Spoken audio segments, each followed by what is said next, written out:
That tipping point into the Great Depression at the roughly 70-year mark was again avoided because we had a war on terror breakout.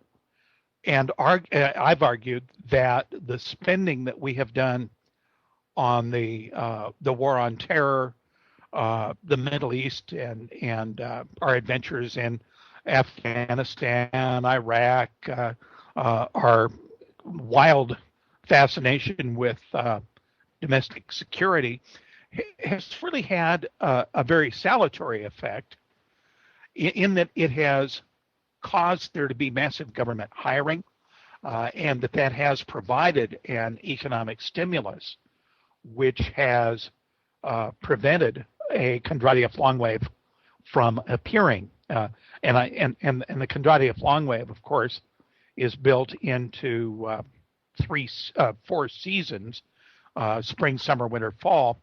And so, if we look at the period after World War II and the first part of the Korean conflict, we saw there the beginning of the Kondratiev spring, and we saw rapid yet sustainable growth and massive industrial development and so forth, the development of the consumer economy and what have you. Now, as we move forward, the Kondratiev summer was likely the 1980s shading into the 90s, although it didn't seem like it at the time. We're now at the juncture between Kondratiev fall and the Kondratiev winter. One of the characteristics of these long waves in the economy is you tend to get major wars at the bottom of those troughs. So, in other words, the trough war associated with the Great Depression was World War II. There was not really enough sustainable economic activity at the depths of the Great Depression, and so what better way to create economic prosperity than go around and kill people and break things? Similarly, when you have too much prosperity and too much in the way of resource, too many young people, the way you end that part of the Kondratiev wave in the summer is by having a peak war.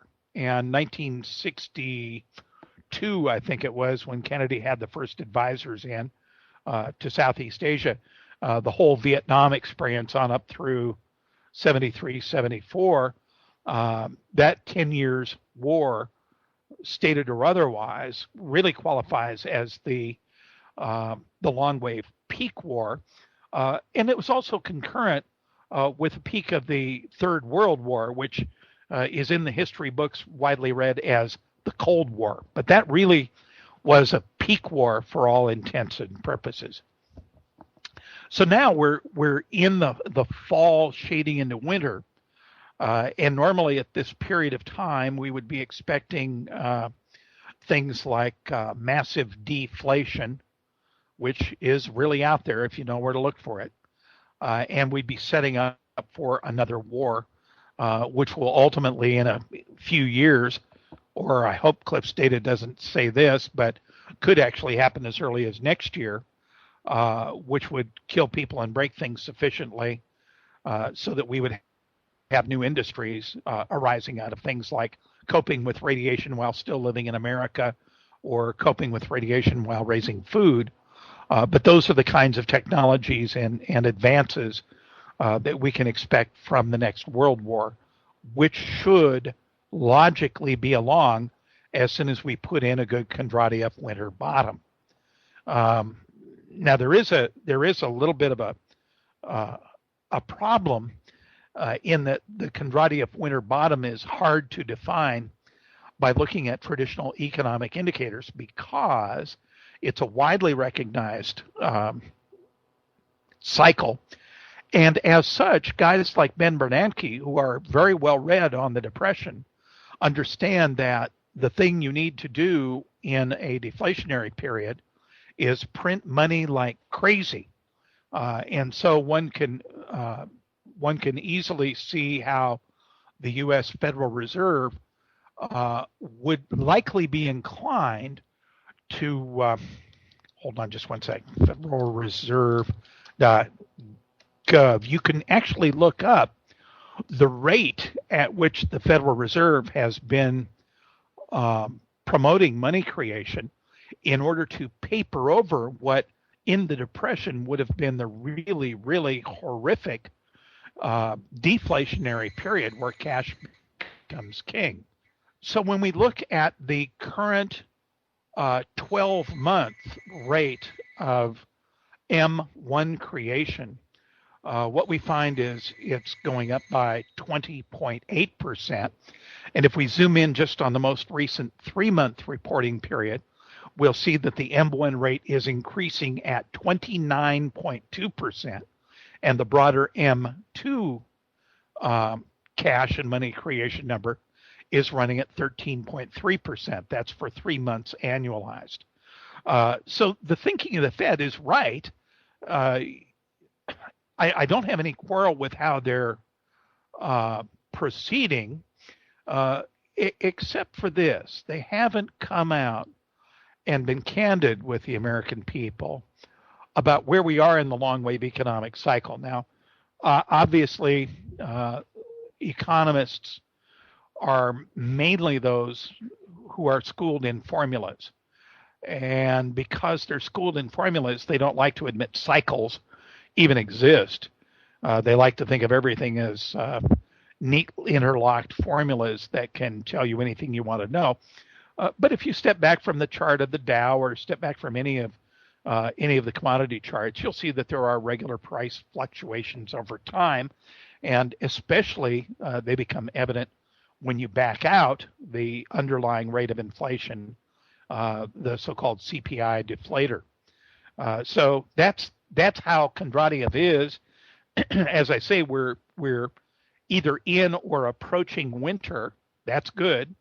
Unfortunately, Kondratiev winters end with world wars or other calamities. The U.S. Civil War happened approximately 60 years before the Great Depression. So that was our trough war of the 1850-60 period.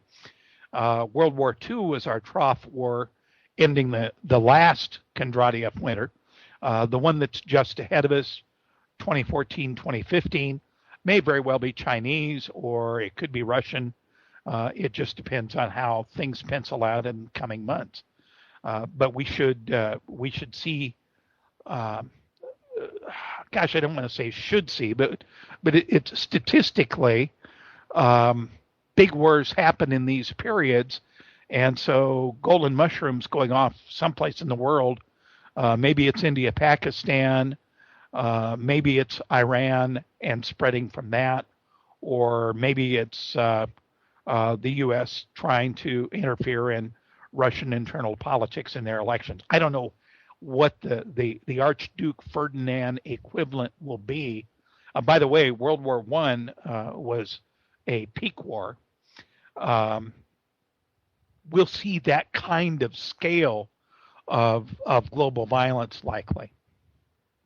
Yep, it's a sad set of circumstances that we do go through these cycles, but it seems to be that's the way and how humanity tends to bring things about, and you get from one cycle of overexpansion through a contractionary period, albeit tending to be in a violent mode, and shifting back into the opportunity to reestablish growth. Well, yeah, and the other thing that people don't realize is the tremendous amount of technical innovation that comes from periods of war. I'll give you an example. Suppose that you and I were to invent an anti-gravity machine today. That'd be pretty slick, right? I'd put one on my airplane, and oh boy, could I ever impress the air traffic control center, right? Musketeer 12 Lima request immediate clearance to 12,000 feet. And the tower is used to an airplane that, or the controllers are used to an airplane that on a really good day down low will climb 500 feet a minute. But I mean, if you had something like that that could pop up to, 10, 12,000 feet in a few seconds, that would be a game changer. The problem is that such game changers cause massive and see when people envision the future, they don't really wrap their heads around it correctly because they go, oh golly, wouldn't it be great to have that car from Back to the Future? Fly, travel through time. Yes and no.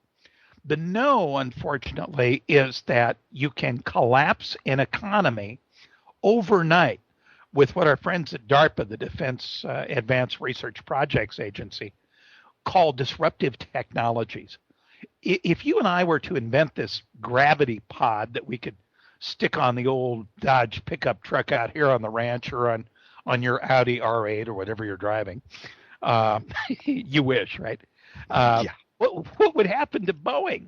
Well, Boeing their stock would be down the crapper in no time. And it wouldn't just be American Airlines that would be declaring bankruptcy. Every airline would be declaring bankruptcy because the technology is currently. Remember the days of client-server architecture discussions? Ooh, how? Yeah, that hurts, right? And yet we're back there. We've evolved back to that with cloud computing. I mean, when you think about it, globally, Google's strategy seems to be a variant of client-server architecture. They're putting the software, like their Chrome browser, out on the client, and the server tends to be the cloud, and so they're storing Google Docs and Google Spreadsheets and AdWords and everything else is in the cloud. So it just depends on who's positioned how to take advantage of what kind of architecture that comes along. And that's what makes this such an interesting thing. I mean, I can hardly wait to get up every morning, come out to my office and see what the moving pieces are and whether the marbles are rolling toward the trough war being between the US and Russia.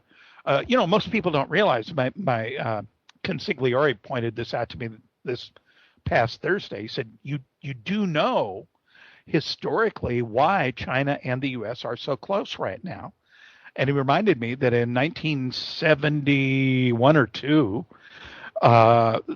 Russia was threatening to use nuclear weapons in a preemptive manner against the Chinese nuclear development site out in the desert at Lop Nor.